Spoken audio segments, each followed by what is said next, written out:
તો સમાચાર મળી રહ્યા છે કે જ્યાં નીતિશ કુમાર ફરી રાજભવન પહોંચ્યા છે, જે વિગતો મળી રહી છે તે પ્રમાણે સરકાર બનાવવા દાવો કરશે નીતિશ કુમાર તેવી વિગતો હાલ મળી રહી છે। નીતિશ કુમાર સાથે જીતનરામ માંઝી અને વિનોદ તાવડે પણ જોવા મળી રહ્યા છે અને થોડી વારમાં એનડીએની સરકાર બનાવવા અંગે દાવો રજૂ કરશે તેવી હાલ તો વિગત મળી રહી છે। તો નીતિશ કુમાર ફરી રાજભવન પહોંચ્યા હોવાની હાલ વિગત મળી રહી છે અને જે વિગત મળી રહી છે તે પ્રમાણે સરકાર બનાવવા દાવો કરશે। થોડી વારમાં એનડીએની પણ મહત્વની બેઠક મળશે, જેમાં જેપી નડ્ડા પણ ઉપસ્થિત રહેવાના છે।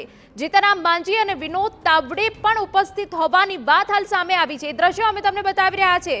થોડી વારમાં એનડીએની સરકાર બનાવવા અંગે રજૂ કરશે દાવો।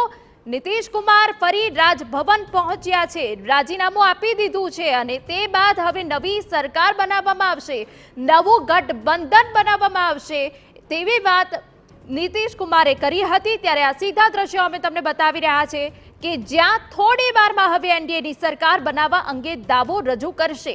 એનડીએની મહત્વની બેઠક મળશે, જેમાં જેપી નડ્ડા અને ચિરાગ પાસવાન પણ ઉપસ્થિત રહેવાના છે અને તેમાંના જ એક નેતા દ્વારા તમામ વસ્તુ જે છે નક્કી કરવામાં આવશે। ત્યારે સરકાર બનાવવા દાવો કરશે નીતિશ કુમાર તેવી વિગત મળી રહી છે।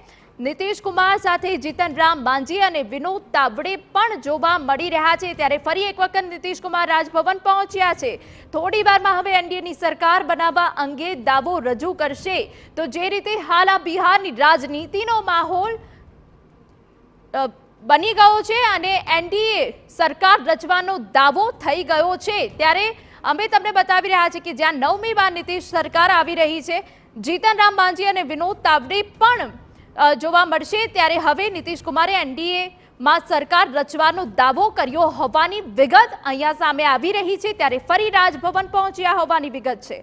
તો નીતિશ કુમારે એનડીએની સરકાર સાથે સરકાર રચવાનો દાવો કર્યો હોવાની હાલ વિગત મળી રહી છે।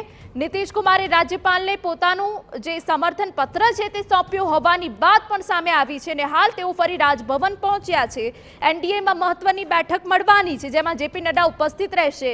રાજ્યપાલને સમર્થન પત્ર સોંપ્યું છે તેવી હાલ વિગત સામે આવી છે અને એ સિવાય નીતિશ કુમારે એનડીએની સરકાર રચવાનો પણ દાવો કર્યો હોવાની હાલ વિગત। હવે ભાજપ સાથે નીતિશ બાબુ તે વાત નક્કી થઈ ગઈ છે, રાજ્યપાલને સમર્થન પત્ર સોંપી દેવામાં આવ્યું છે અને હવે એનડીએની સરકાર રચવાનો પણ નીતિશ કુમારે દાવો કર્યો છે।